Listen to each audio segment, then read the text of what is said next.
And we have started. Everyone say hello recording. Hello, recording. Hello recording.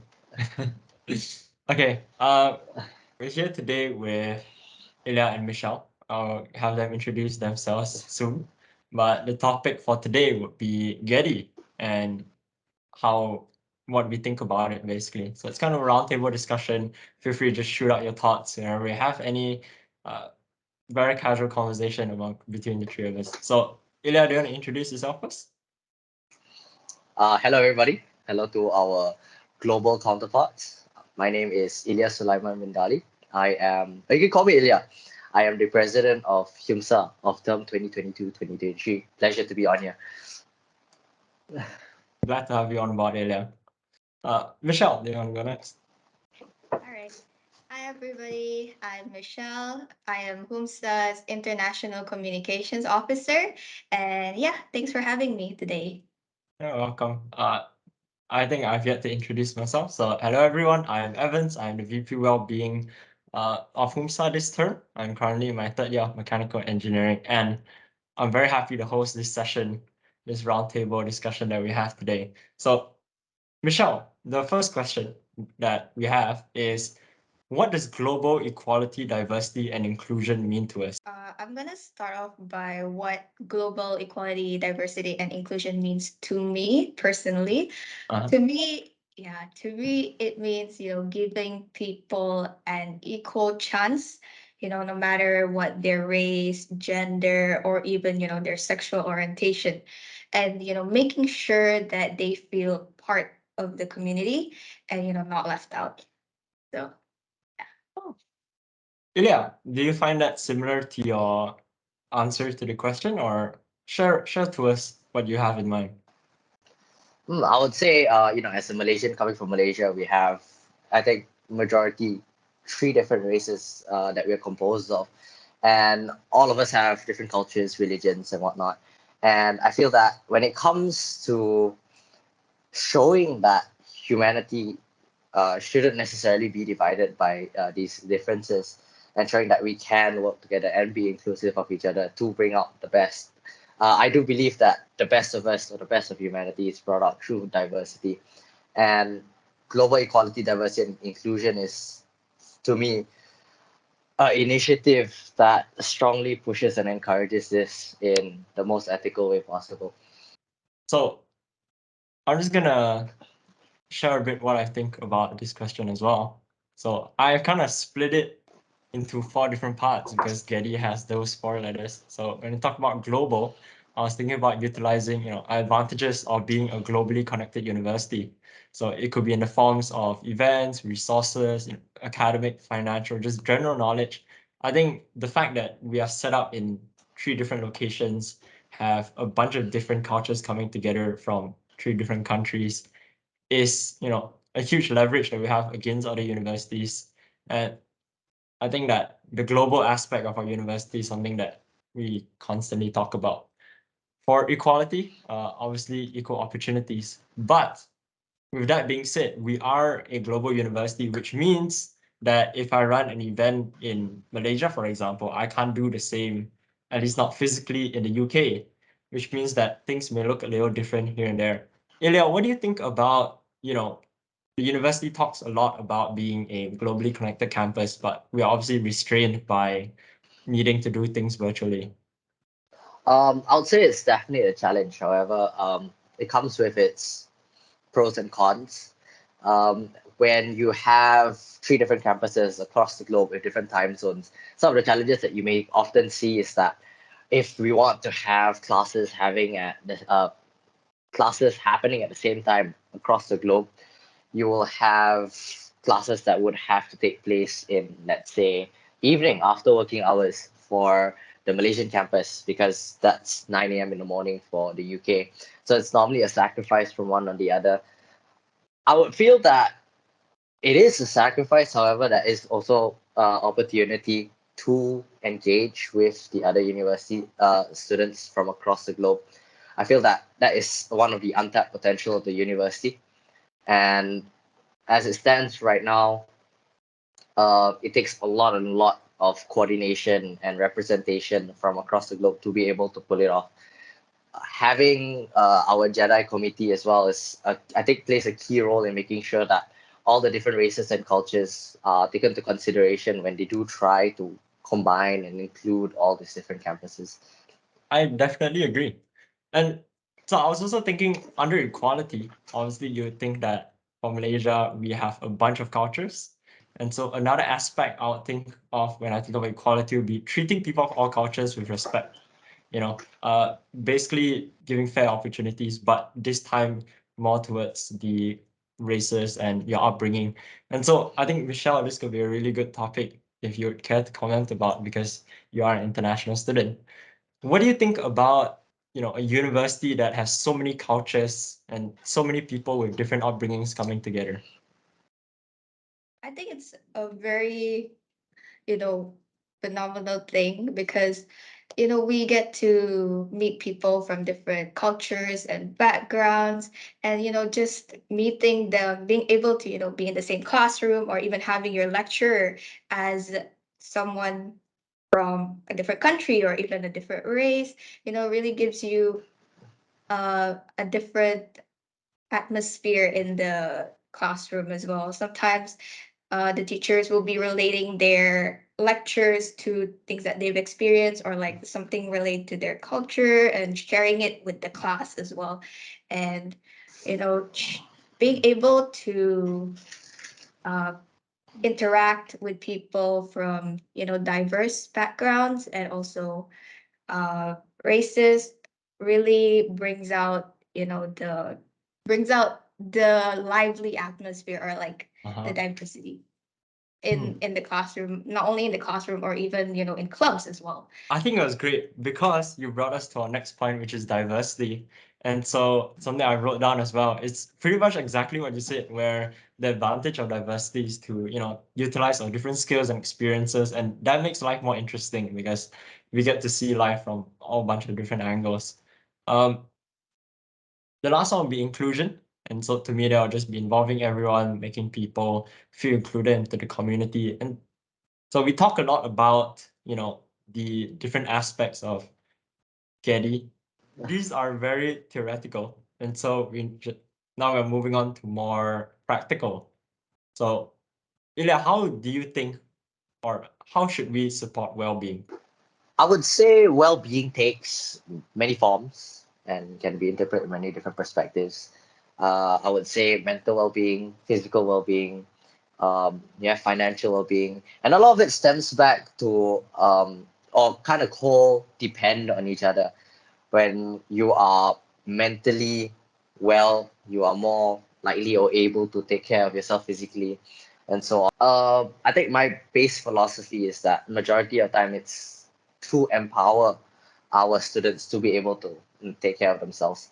In what way we are doing so currently in the council, at the very least, is one of the teams that my team and I ran when that we followed while we were running for the council was growth and opportunities. And I feel that that was a key part of how we currently support well-being for our students as well, where we provide opportunities for them to get engaged in certain events and explore certain topics to further learn about themselves, with the intention of empowering them to be able to better take care of their mental health and physical health. Some of the examples of that we've done so far as well is we had Green Ribbon Group come in late last year. It's a organization that advocates for mental health, and that's something that I feel a lot of our students may have found very beneficial. It was not just limited to how to take care of yourself, but also how to look out for others. And I feel that being a part of that kind of community is very supportive of one another's well-being. Michelle, how about you? For me, how do I support well-being would be, I'd say it starts within ourselves. We should instill and practice, you know, achieving well-being for ourselves first so that we, you know, do what we preach to others. We keep telling people to take care of their mental health, to be physically active, and also do all this things that we say contributes to our well-being, but it all comes down to us doing it ourselves. And once we take care of our own well-being, we can also support others and help others. And, it kind of becomes like a ripple effect, Mm. I'd say. So currently you're an officer in HWUMSA. And obviously with that comes, events that you have planned, initiatives that you have planned, you have ran surveys as well. What do you think is, in your opinion, what do you think is the most effective way to promote well-being in a student body? A tough question because, even though we do lots of talks, we promote it on Instagram, social media, we're we're doing the best that we can. But I'd say if I had to choose one thing, it would be social media outreach because we spend a lot of time on our phone. And I think, yeah, just seeing a post about taking care of your well-being, it kind of sticks in your head, and you might, and the more times you come across it, the more times you'll remember it, I guess. So I think something very interesting to note is that on our very own Instagram page, HWUMSA, you actually see that our, well-being or mental health posts, the posts that just go around and ask people how they're doing, those actually get the best attraction and best traction. And yeah, you can see that, those are the most likes. People find that the funniest. Obviously, we mix it up with a bit of memes here and there as well. But that's a form of promoting well-being, right? I think something that Ilya talked about as well, which relates to my answer to this question, would be the 8 pillars of wellness, which is actually part of my SP, the Student Partnership Agreement, where the 8 pillars would be physical, social, emotional, occupational, financial, spiritual, intellectual, and environmental. And when we talk about well-being, it's basically just a state of being happy, essentially. And there's so many ways to achieve it. And it's just which pillar do we want to target? And all of this builds up, a very well human being. Let's move on to our last topic point, where we have talked a lot about, GEDI well-being in general, but this is very general, I think. Whereas in the positions that we hold, we're kind of looking at things from a very higher up view, looking at an overview of everything. So based on everything that was said so far, Ilya, Michelle has provided some actions, I suppose, or her thoughts on what may be good ways of doing it as well. So what do you think is the best way to bring all these areas together? One of my personal habits that I enforce and I highly encourage to my teammates in the student council as well is to constantly reflect about what they do in their life, whether it be the projects or the initiatives that they choose to pursue, um, the, their initiative to change their lives, whether it be for better mental health or physical health. And through that process, it's always important to kind of sit down and take a look at, how am I feeling about what I'm doing? How am I feeling about what I've changed? And through that, every time you do write to yourself, you learn more about yourself and understand yourself better. And I feel that this can be applicable for a lot of things as well, because like I said, the different well-beings are actually intercorrelated and some way or another codepend on each other. And you'll kind of notice that, oh, when I'm mentally well, I'm physically well, and oh, okay, sorry, camera went off there for some reason. But mentally well, physically well, then consequently perhaps financially well and whatnot. But this is something that you can only realize if you begin to sit down and truly talk to yourself and understand that, oh, this is the reason why I'm feeling this way. And I feel that through that reflection, you are able to take out a lesson from that. And the more you do that over days or weeks or months, this compilation of lessons help you become a better person as a whole. And that way creates within you the ability to better serve the community and yourself. And I feel like that in itself is something that when you say bring these areas together, probably leave it with a quote that Steve Jobs said. And I repeat all the time as well. My teammates know this, but you'll never be able to connect the dots looking forwards, and you'll only be able to connect them looking backwards. And I feel that just having trust in that process when it comes to that internal growth is fantastic. And a lot of us have potential far beyond that what we can imagine. Mm. Great quote. I hear it very often as well. I think a follow-up question to Ilya. So you talked a lot about personal, how you perform as a person, and well-being, how you promote that. Do you think GEDI is something that can be enforced in a person's lifestyle? And if so, how do you think that can be done? That's interesting to say. I would say that our exposure to certain things that may fall under GEDI, for example, may not be as, or how to say, significant in certain aspects of our life. Of course, it's important. I feel that for sure, respect goes without saying. I feel like anyone that you meet or whatnot, you should always be respectful because at the end of the day, we do want to be of service to the community and the people so that so we as humanity can help progress to become a better version of ourselves. Uh, However, at the same time, I feel that it isn't every single person's responsibility to completely understand every single aspect of Jedi. Because I would say that the number of cultures out there are, I would say, there are tons and tons of it, and I feel that that in itself is just understanding you have that basic level of respect for every single culture that you come across is definitely very, very important. And having a committee to focus on that and to ensure, for people to go to whenever they are in doubt or anything, to further understand how they can be more inclusive in this diversity and whatnot, would be of great service to the community as well.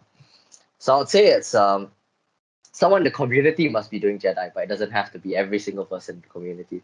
I would say that's my final say on it. Okay. So in case you didn't know, there's actually a EDI committee. Just cancel out the G. There's the EDI committee in the Dubai campus, and obviously the UK side has their GEDI committee. Malaysia, on the other hand, we don't have a dedicated committee to this. I think the closest thing that you would think of is maybe, our HWUMSA Wellbeing department or the SSAs and the kind of initiatives that they run, or the staff wellbeing department. Do you think that, this to Michelle, by the way, do you think that GEDI is something that we are maybe subconsciously practicing already?